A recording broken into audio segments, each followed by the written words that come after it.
अस्सलाम वालेकुम। बनी नौ इंसान में जो रंग और नस्ल का जो फ़र्क है वो क्या हज़रत नूह के तीन बेटों की रंगत, जिल्द की रंगत के फ़र्क की वजह से ये फ़र्क पैदा हुआ है। तो पहले तो हम ये बात कर चुके हैं कि तमाम बनी नौ इंसान तो गर्क नहीं हुई। तो इसलिए ये कहना कि ये जो इसराइली रिवायत है कि हज़रत नूह को आदम सानी भी कहा है और कि उनकी औलाद है, वो तीन बेटों की औलाद है, बाकी सारी इंसानियत, तो इसका तो कुरान से तो कहीं से साबित नहीं है। पहले फर्ज करें कि सब तमाम इंसान डूब गए और सिर्फ कश्ती वाले ही बचे, तो और आदमी और मर्द भी तो थे उस कश्ती के अंदर हजरत नूह के बेटों के अलावा। तो उनकी औलादें कहाँ गई फिर? जो कह रहे हैं कि जी ये तमाम लोग उनकी तीन बेटों की औलाद है।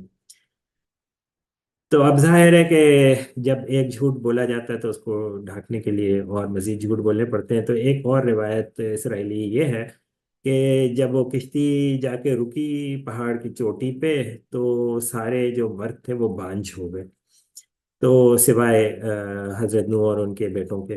तो जो हजरत नूह के बेटे हैं सिर्फ वही बच्चा पैदा करने के काबिल हुए और बाकी नहीं हुए। तो अब कुरान में तो एक ही बेटे का जिक्र है, कोई तीन बेटों का जिक्र है ही नहीं। तीन बेटे ये कहाँ से पैदा कर लिए, ये फिर जो किस्सा गो है उन्हीं से पूछना पड़ेगा। तो वो तो जमाना पहले अपनी कहानियां बता के फैला के चले गए। तो अब बात यह है कि ऐसी कहानी उन्होंने बनाई क्यों? तो बात है इसमें नस्ली तासुब की बू आती है। और हमें इस पे ध्यान देने की ज़रूरत है, इसको समझने की ज़रूरत है कि क्या मकसद है उनका। तो अब एक तो बात है कि एक तो ये मनगढ़ंत किस्म की कहानी बनाई कि जी वो वहाँ पे पी के लुढ़क गए और सत्तर खुल गया। तो ये तो नबी की शान में बहुत बड़ी गुस्ताखी है।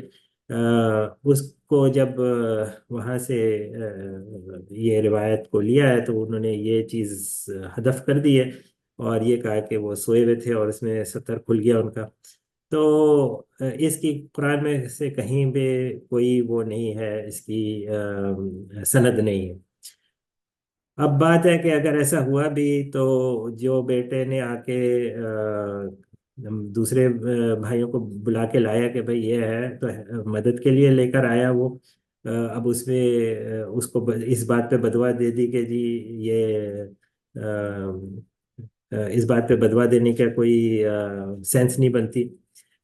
फिर बदवा दी और उसको यानी बाप की बदवा से वो काला हो गया, यानी काला होना एक लानत बन गई है। ये तो अल्लाह ताला ने बनाया है, किसी को गोरा, किसी को काला, किसी को कोई रंग दिया, किसी को कोई रंग दिया। तो ये तो अल्लाह की तख्लीक है। और उसको हम हकारत की नज़र से देखें और ये कहें कि ये बाप की बदवा से ऐसा हो गया, तो ये तो कहीं से भी इसका इस्लाम से दूर दूर से भी ताल्लुक नहीं है।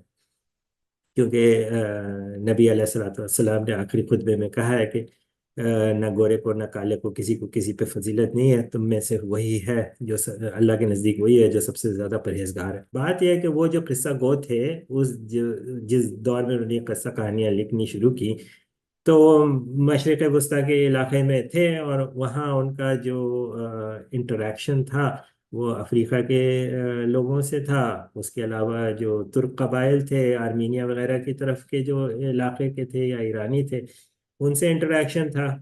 चीन तो बहुत दूर था, उन्होंने कभी चीनी देखा नहीं था शायद, वरना एक चौथा बेटा पैदा करते जो जिसको कहते कि पीला था वो। और रेड इंडियंस नहीं देखे थे उन्होंने, वरना कोई लाल बेटा भी पैदा कर देते।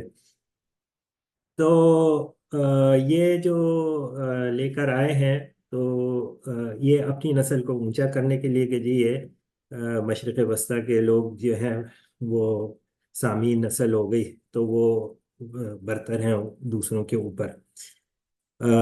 और अब एक मसला उनको ये आ गया कि फिर उसमें अरब भी शामिल हैं। अब अरबों को कैसे नीचा दिखाएं? तो जाहिर है जब एक झूठ मारेंगे तो फिर और झूठ बनाएंगे। तो फिर उन्होंने जो है ये कहानी बना ली है कि हज़रत इब्राहीम के जो दो बेटे थे, हज़रत इस्माइल और हज़रत इसहाक। तो जो यहूदी हैं वो हज़रत इसहाक की नस्ल हैं और अरब जो हैं वो हज़रत इस्माइल की नस्ल है। اور حضرت اسماعیل جو ہے وہ تو لونڈی زادہ تھے، یعنی لونڈی سے شادی کر کے لونڈی کی اولاد تھے، تو اس لیے وہ کمتر درجے کے ہو گئے، اور سارے عرب جو ہیں وہ یہودیوں سے کمتر نسل کے ہیں۔ تو یہ دوبارہ یہ نسلی تعصب کی بات ہے، تو اس سے ہمیں بچنا چاہیے، اس قسم کی کہانیوں پہ یقین لانے سے، جن کا قرآن سے کوئی تعلق نہیں ہے، کہیں بھی کوئی ایسا کوئی ذکر نہیں ہے قرآن میں ملتا ہے۔ اور یہ ساری باتیں ہیں قبل از تاریخ کی، اس کا تاریخ سے بھی کوئی تعلق نہیں ہے۔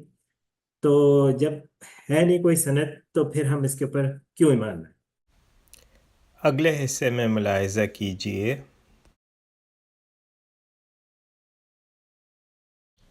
وہ بوڑھی کون تھی جو پیچھے رہ گئی؟